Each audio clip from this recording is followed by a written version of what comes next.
I'd like to talk about variables in JavaScript.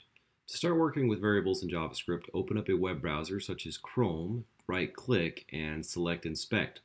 What we're going to be working with here are the developer tools and specifically the JavaScript console that ships with Chrome. There are developer tools and JavaScript consoles available in other web browsers, but you'll need to Google how to display those in your browser of choice. So within Chrome, click Inspect, and then go over to a tab that says Console. It might be located in a different area of the page, but mine is right there. And over on the left-hand side, you can see HTML for the HTML page. And then right here, this area is the JavaScript console, where we can type in just literal JavaScript commands, and the browser will execute them. So whenever we work with a new language, we typically start with a hello world example. So let's go ahead and type in console.log, and then we'll put in there in quotes, hello world. And then we'll end it with a parenthesis and a semicolon. Now the word console means that we're going to be interacting with this window right here, and log is a command which allows us to print things back to the window. And you can see that as we passed in some information to this thing, which is called a method, also called a function, that it was parroted back out to the screen. Now this little part right here that says undefined, this is something you'll oftentimes see when you're working with the JavaScript console, but you're not going to see it when you're editing straight HTML and just doing JavaScript directly in a browser. But when we use the console, oftentimes we get this, meaning that we're using commands that have not returned a return value. And that's more related to functions and methods that we'll deal with on another day. So you can just ignore that undefined whenever you see it for today. Another way we can do hello world is type in alert, and I'll say hello world again. And this time it pops up in a box like this. So you can have text come back to the screen in two different ways. All right, enough of that. Let's go ahead and move forward and start talking about variables.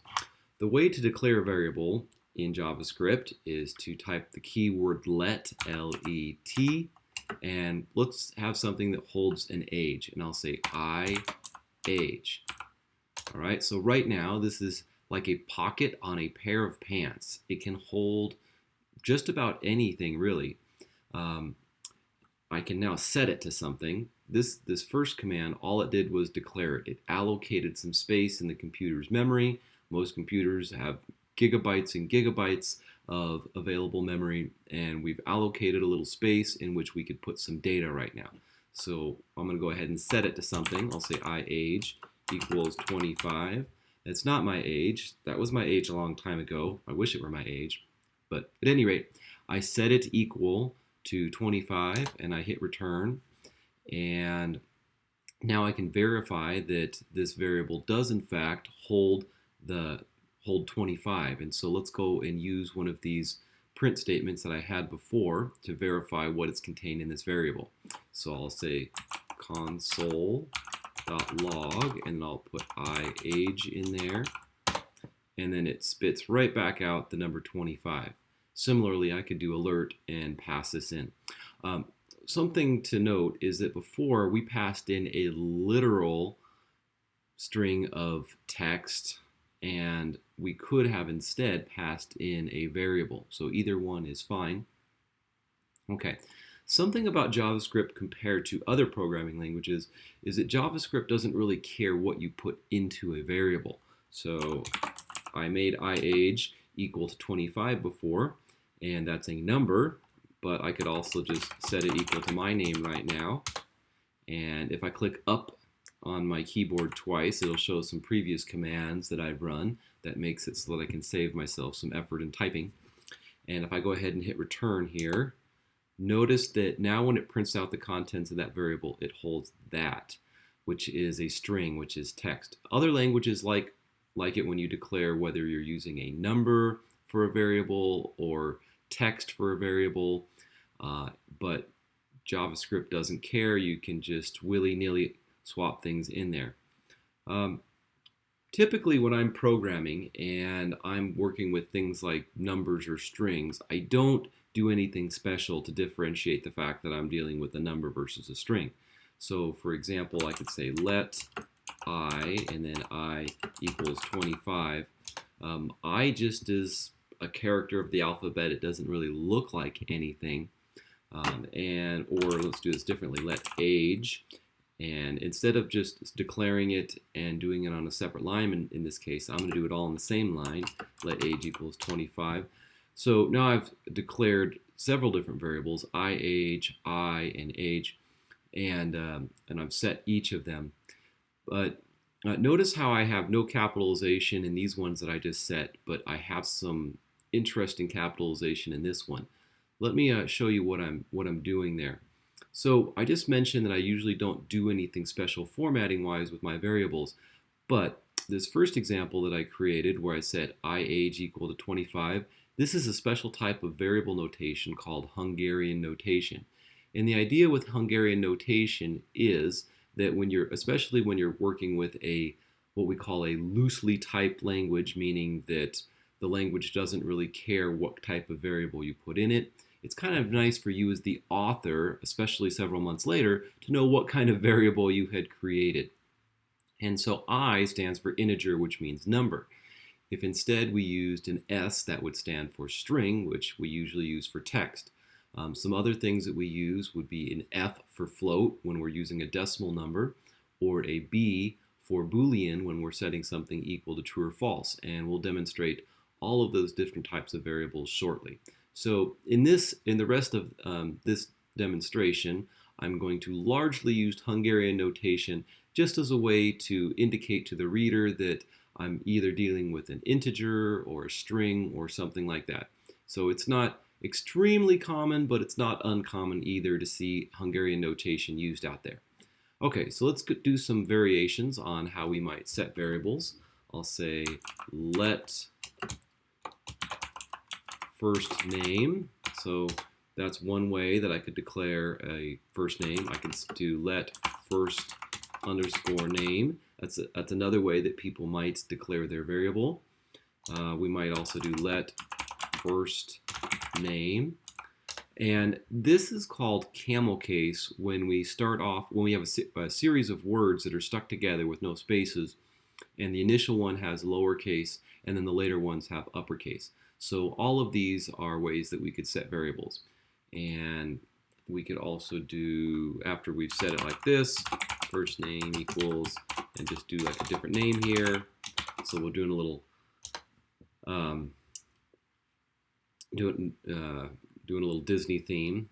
Let's set another variable, let last name equal, and we'll say mouse as the last name. Okay.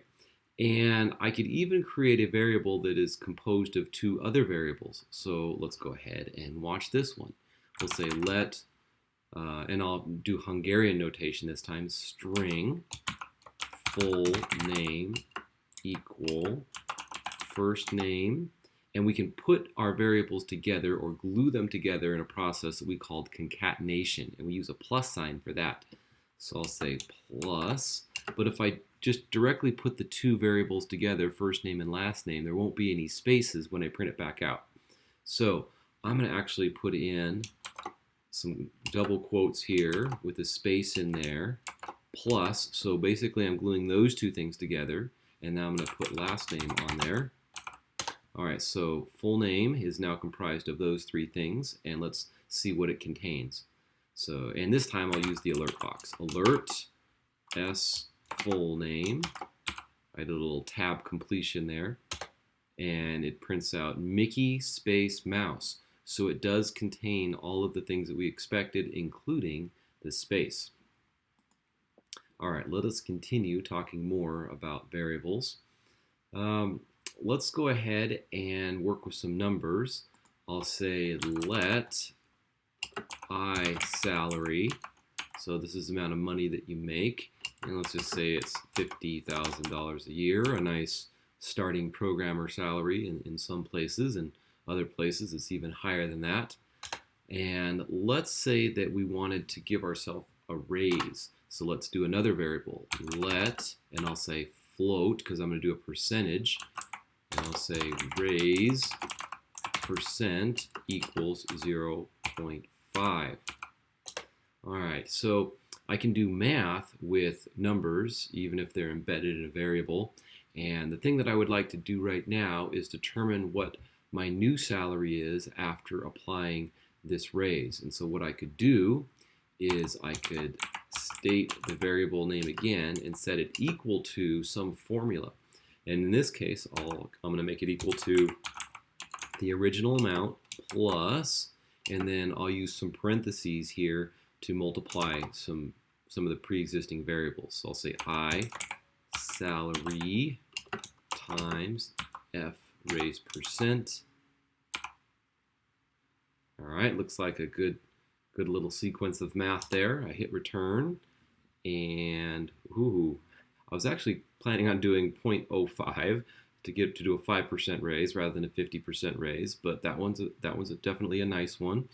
Let's just go ahead and verify this one more time. Alert, and we'll say I salary, and we see that new number. All right, that's a good stopping place right there. I'll continue on in the next video.